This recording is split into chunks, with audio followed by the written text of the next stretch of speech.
প্রিয় দর্শক, আসলে আপনাদের মাঝে আমি হাজির হয়েছি ঝিনাইদহ বৃক্ষ মেলাতে। আর বৃক্ষ মেলাতে এবার যে যে সকল বৃক্ষ আছে তার ভিতরে সব থেকে আমার বেশি ভালো লেগেছে এই কচু গাছ দেখে।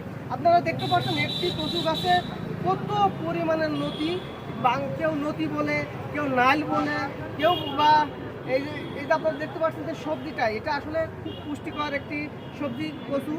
আর এই কচুর যে লতি, একটি গাছে যে এত লতি হয় আমার এর আগে কিন্তু কখনো দেখা ছিল না।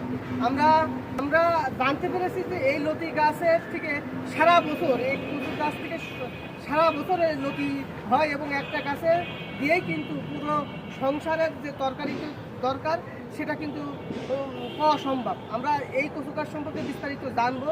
এই যে ঠাই নার্সারির যে পরিচালক আছে, যে ভাই আমাদের এই নার্সারিতে এই কচু গাছটি এনেছে, তার কাছ থেকে জানবো।